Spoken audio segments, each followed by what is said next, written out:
Hello everyone, welcome to class. इस video में हम लोग बात करने वाले हैं बिहार शिक्षक भर्ती जो भी आने वाला है। देखिए, एक तो अभी खत्म हो गया है जिसका रिजल्ट अब आ जाएगा 15 से 20 अक्टूबर के आसपास। लेकिन अभी जो नया आने वाला है 70,000 वैकेंसी, दूसरे चरण ऐसा बोला जा रहा है कि इसको दूसरा चरण नाम दिया गया है। तो इसके बारे में जो भी कंप्लीट डिटेल है, ठीक है, जो भी थोड़ा बहुत आपके क्वेश्चंस जो भी आपके मन में है, कैसे कटअप तैयार होगा, कैसे कितने मार्क्स का एग्जाम होगा, क्या क्या पढ़ना है, क्या सैलरी होगा, जो भी चीज़ें कौन सा बुक से पढ़ना है, सारा कुछ हम लोग इस वीडियो में देखने वाले हैं। कुछ ऑफिशियल नोटिफिकेशन भी का जो ये है वो भी लेके मैं आया हूँ ताकि आपको अच्छे से एक्सप्लेन कर सकूँ।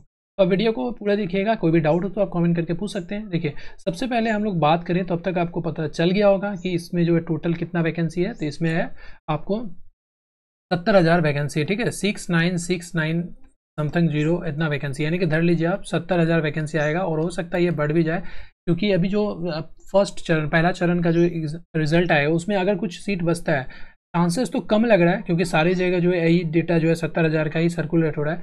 अगर ऐड हो जाए तो अच्छा है, एटलीस्ट 9 से लेकर 12 तक का वैकेंसी ऐड हो जाए तो बहुत ही अच्छा होगा। देखिए, इसमें बात किया जाए तो यहाँ पे 11 से 12 के लिए कितना सीट है, तो 18,830, ठीक है, जिसका बेसिक पे कितना है 32,000। देखिए, इसके लिए जो सेपरेट वीडियो है मैंने बना दिया है, अगर आप देखना चाहें तो इसी चैनल पे अपलोड है, देख लीजिएगा। नीचे मैं पिन जो डिस्क्रिप्शन में जो है लिंक पिन कर दूंगा, ठीक है। और किसी भी तरह का डाउट हो तो आप कमेंट करके पूछ सकते हैं। ये कितना सैलरी मिलेगा, 9 से 12 का, 6 to 8 का, सब कुछ डिटेल बना हुआ है। अब हम लोग बात करेंगे कि इसके लिए क्या करना है। सबसे पहले थोड़ा सा नोटिफिकेशन देखते हैं। देखिए, एज से रिलेटेड कई बच्चों को डाउट होता है। ये जो पहला चरण का जो अभी एग्जाम मतलब नोटिफिकेशन आया था ना, उसी का ये स्क्रीनशॉट है और यही रहने वाला है संभावित, मतलब कि ज़्यादा चेंजेस नहीं होगा, क्योंकि जो बीपीएससी है बहुत जल्दी एग्जाम कंडक्ट करा रही है, तो इतना ज़्यादा चेंजेस नहीं करना चाहेगी। यहाँ पे बात करें तो जो मिनिमम एज होना चाहिए आपका 21 साल, मैक्सिमम एज होना चाहिए वो होगा 37, ठीक है, यूआर से। उसके बाद अगर आप ओबीसी हैं तो 3 साल, अगर एससी हैं, एसटी हैं तो 5 साल, ठीक है। बाकी और भी जो छूट मिलता रहता है वो आप देख सकते हैं। तो मिनिमम आपको कितना होना चाहिए, 21 साल, मैक्सिमम होना चाहिए इतना 37 साल।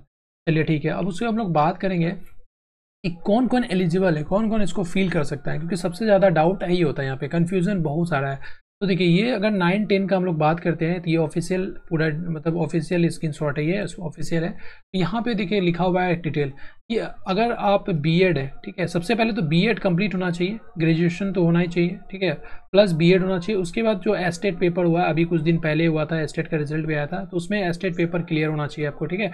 और अगर आप इससे पहले भी क्लियर करके रख चुके हैं तो अच्छा है, आप एलिजिबल हैं, ठीक है। ये तो होना चाहिए मिनिमम, ये कैटेगरी है 9 से 10 के लिए।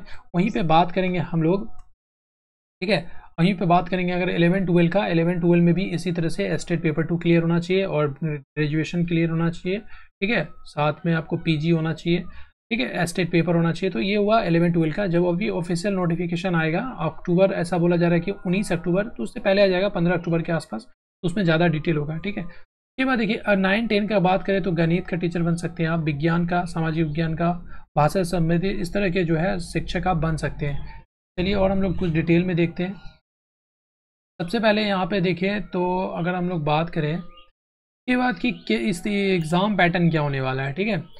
यहाँ पे एग्ज़ाम पैटर्न सबसे बड़ा डाउट होता है, एग्ज़ाम पैटर्न, और मेन वीडियो बनाने का मकसद यही है कि एग्ज़ाम पैटर्न क्या रहने वाला है आपका, कैसे कटअप तैयार होगा, कितना एग्ज़ाम का क्वेश्चन होगा। देखिए, इसमें एक ही पेपर होता है, ऐसा नहीं इसमें कि प्रीलिम्स होगा, मेंस होगा, इंटरव्यू होगा, कुछ नहीं होगा। सिर्फ एक सिंगल पेपर होगा जो कि 120 नंबर का होगा, और एक होगा साथ में 100 नंबर का होता है। ये जो होता है लैंग्वेज के लिए होता है, ठीक है। इसमें आपको इंग्लिश रहेगा, अभी हम लोग देखेंगे आगे। इसको थोड़ा सा देख लीजिए। यहाँ पर 80 नंबर का भाग 1 है और भाग 40 नंबर का है, ठीक है। यहाँ पे अच्छे से क्लियर से एग्जाम पैटर्न का बात करेंगे, ठीक है। तो यहाँ पे देखिए 120 नंबर का आपका होगा मेन एग्जाम, ठीक है। एक तो होगा आपको जो होगा 100 नंबर का होगा, जो कि लैंग्वेज जैसा होगा, तो सिर्फ क्वालिफाइंग होगा, उसमें आपको ज़्यादा मार्क्स नहीं लाना है, सिर्फ क्वालिफाइंग लाना है। 30 प्लस लेके आते हैं तो आप क्वालिफाई कर जाइएगा। इसमें जो होगा 25 नंबर का इंग्लिश होगा, ठीक है, और बाकी 75 नंबर का आप जैसे अगर हिंदी लेते हैं तो हिंदी होगा, उर्दू लेते हैं तो उर्दू होगा, बंगला लेते हैं तो बंगला होगा। और ये बहुत इजी होता है, इसमें इतना टफ नहीं है, इसको आसानी से क्लियर किया जा सकता है। अब बात करते हैं जो मेन एग्जाम का, जो ये है मेन एग्जाम, और यहीं से आपका कटअप तैयार होगा, इसी से रिजल्ट बनेगा। देखिए, इसमें भी दो तरह से होगा, एक होगा आपको 40 नंबर का और एक होगा 80 नंबर का। मतलब एक ही बार एग्जाम होगा 2 घंटे का, ऐसा नहीं कि अलग अलग एग्जाम होगा, एक ही बार 2 घंटे का एग्जाम होगा जो कि 120 क्वेश्चन का रहेगा और उसी में 40 अलग सेक्शन होगा और 80 अलग सेक्शन होगा। जैसा हम लोग यहाँ पे देखे थे ना ऑफिशियल नोटिफिकेशन में, यहाँ पे देखिए ठीक है, भाग 1 और भाग 2 करके इसको बांटा गया है। ठीक है, भाग 1 और भाग 2 करके बांटा हुआ है। भाग 1 80 नंबर का, भाग 2 40 नंबर का। ठीक है, समझ में आ रहा है। अब देखिए तो ये जो 40 नंबर का है इसमें आपको क्या पढ़ना है और ये 80 नंबर का है इसमें क्या पढ़ना है, ये क्वेश्चंस है ज़्यादा बच्चों का। देखिए 40 नंबर में आपको क्या क्या पढ़ना है, यहाँ पे ऑफिशियल नोटिफिकेशन में देखे जाए तो यहाँ पे देखिए पढ़ना है आपको। देखिए 40 नंबर जो यहाँ पे लिखा हुआ है भाग 1 जो कि 80 नंबर का और ये भाग 2 जो ये 40 नंबर का है। कलर चेंज, तो यहाँ पे देखिए क्या लिखा हुआ है, भाग 2 में एक सामान्य अध्ययन पत्र है जिसके प्रश्न उच्च माध्यमिक विद्यालय के पाठ्यक्रम से संबंधित होंगे, लेकिन इसका स्तर उम्मीदवार हेतु निर्धारित न्यूनतम अर्हता होगा। मतलब ज़्यादा टफ लेस नहीं होगा, लेकिन टफेस्ट नहीं होगा। लेकिन यहाँ पे देखिए बीपीएससी एग्जाम करवा रही है तो काफ़ी ज़्यादा टफ क्वेश्चन आया था, तो तैयार रहना अच्छे से। यहाँ पे क्या क्या पूछा जाएगा 40 नंबर से, तो प्राथमिक जो बेसिक सब मैथ होता है, मैथ पूछा जाएगा। सामान्य जागरूकता जो जीके जनरल नॉलेज होता है जो नॉर्मल सा, फिर सामान्य विज्ञान होगा, विज्ञान से क्वेश्चंस पूछेगा। भारतीय राष्ट्रीय कांग्रेस ये बहुत इंपॉर्टेंट है, और साथ में भूगोल के कुछ क्वेश्चंस होंगे। समझ में आ गया आपको। ठीक है, अब यहाँ पे देखिए इसमें क्या क्या रहने वाला है। इसमें सबसे पहले आपको रहेगा यहाँ पर देखिए 40 नंबर में आपको बेसिक गणित रहेगा। ठीक है, बेसिक गणित रहेगा। उसके बाद यहाँ पे मैथ लिख देते हैं, बेसिक गणित रहेगा। जियोग्राफी से कुछ क्वेश्चंस रहेगा। उसके बाद आपको आईएनसी रहेगा, आईएनसी इंडियन नेशनल कांग्रेस से रहेगा। उसके बाद साइंस से कुछ क्वेश्चंस रहेगा और साथ में रीजनिंग भी हो सकता है। ठीक है, रीजनिंग भी रह सकता है। इस तरह से 5 सेक्शन बटेगा आपका। और ये मान लीजिए 40 नंबर का है तो ऐसा बोला जा रहा है कि 8 क्वेश्चन होगा, क्योंकि एक क्वेश्चन का 1 नंबर होता है, तो 8 5 40 हो गया। तो हर सेक्शन से 8 क्वेश्चन रहेगा, यानी कि जियोग्राफी से 8 क्वेश्चन, आईएनसी से 8 क्वेश्चन, ठीक है, साइंस से भी 8 क्वेश्चन रहेगा। तो बेसिक क्वेश्चन रहेगा ये। और ये जो 40 नंबर का होगा ये सभी के लिए कॉमन होगा, यानी कि देखिए 6 to 8 के लिए भी और 9 to 10 के लिए भी और 11 12 के भी लिए भी कॉमन होगा। ये सभी के लिए कॉमन होगा, मतलब जो 40 नंबर का होगा सबके लिए कॉमन होगा। उसके बाद बात करते हैं हम लोग जो मेन एग्जाम मतलब सब्जेक्ट पेपर होगा, ये 80 नंबर का होगा सब्जेक्ट पेपर। जिस भी सब्जेक्ट से आप चूज़ करते हैं, जैसे मान लीजिए आप मैथ साइंस के टीचर बनेंगे, या फिर आप एसएसटी के बनेंगे, सोशल साइंस का बनेंगे, या फिर आपका जो लैंग्वेज पेपर होगा जैसे कि इंग्लिश हो गया, हिंदी हो गया, ठीक है, उर्दू हो गया, जो भी संस्कृत जो भी आप लेते हैं, क्योंकि आपके जो क्वालिफिकेशन होगा उस हिसाब से 3 तरह के टीचर आप बन सकते हैं। ठीक है, अब जैसे मान लीजिए कि आपका मैथ साइंस है तो यहाँ से आपको जो है मैथ या साइंस से आपका जो है सब्जेक्ट से क्वेश्चन बनेगा। क्लियर नहीं है, ऐसा अनुमान लगाया जा रहा है कि 40 नंबर का मैथ आएगा, 40 नंबर का आपको साइंस रहेगा। या फिर अगर अलग अलग इसको डिवाइड कर दे कि सिर्फ मैथ का टीचर हो या साइंस का टीचर हो, तो पूरा 80 नंबर का क्वेश्चन मैथ से आएगा, 80 नंबर का साइंस आएगा, ये दोनों से यहाँ से क्वेश्चन आएगा। ठीक है, टोटल 120 का क्वेश्चन होगा। 120 के क्वेश्चन समझ में आ गया आपको। जो मेन एग्जाम होगा, जो मेन पेपर होगा वो कितने का होगा, वो 120 नंबर का होगा। ठीक है, 120 नंबर से ही आपका जो है रिजल्ट बनेगा। तो 120 में अगर आपको लाना कितना होगा, 70 प्लस लाना होगा एटलीस्ट। ठीक है, देखिए अब कुछ लोगों को लग रहा है कि 70 बहुत कम नंबर है, एग्जाम बीपीएससी करवा रही है और जो लेवल होता है क्वेश्चंस का वो टफ होता है, इसलिए कट ऑफ कम जाता है। अभी जो आपको टीआरई 1 हुआ है, जिसको प्रथम चरण में हुआ है, उसमें देखिए 40 नंबर 45 नंबर लाना भी मुश्किल हो गया था, इतना टफ पेपर हो गया था। तो अगर आप 70 प्लस का टारगेट रखते हैं तो आप सेफ जोन में रहेंगे, आपको एक सीट मिल जाएगा यहाँ से। ठीक है, 70 प्लस। लेकिन आपको टारगेट कितना लेके चलना है, 100 प्लस ये टारगेट रखना है, और 70 प्लस भी ले आते हैं तो आपका सिलेक्शन हो जाएगा। तो 120 में से अगर आप 100 नंबर ले आते हैं, टारगेट लेके रखिए, कम टारगेट लेके नहीं रखना है। ठीक है, अब यहाँ पे ये बात तो हो गया एग्जाम का। अब पढ़ना कैसे है, देखिए आपको सबसे पहले क्या करना है, यहाँ पे जो है एनसीईआरटी पढ़ना है। एनसीईआरटी क्यों पढ़ना है, देखिए नोटिफिकेशन में लिखा हुआ है। अगर नोटिफिकेशन में चलते हैं तो यहाँ पे देखिए जो नोटिफिकेशन है, यहाँ क्लियरली देखिए मेंशन किया गया है एनसीईआरटी पढ़ना है। ठीक है, एनसीईआरटी से संबंधित होगा, एनसीईआरटी एसईआरटी से संबंधित होगा। तो एनसीईआरटी पढ़ना है, कहाँ से कहाँ तक पढ़ना है आपको, 6 से लेकर आपको 12 तक का तैयारी करना है अच्छे से। अगर आप 6 to 8 का टीचर बनने के लिए जा रहे हैं तो 6 से लेकर आपको 10 तक एनसीईआरटी का अच्छे से रटा होना चाहिए। देखिए एनसीईआरटी का बुक इस तरह के आपको सभी ले लेना है। जैसे ये साइंस हो गया क्लास 6 का, ये हो गया 7 का, ये 8 का, और ये 9 का, और ये 10 का। ज़्यादा नहीं, इसका दाम 60 रुपया 65 रुपया 70 रुपया होता है, ज़्यादा नहीं होता है। तो आपको क्या करना है, सारे सब्जेक्ट का एनसीईआरटी बुक ले आइए 6 to 12 का। ठीक है, 6 to 10 का, 12 का लाते हैं तो ज़्यादा अच्छा, लेकिन एटलीस्ट 6 to 10 का रहना चाहिए।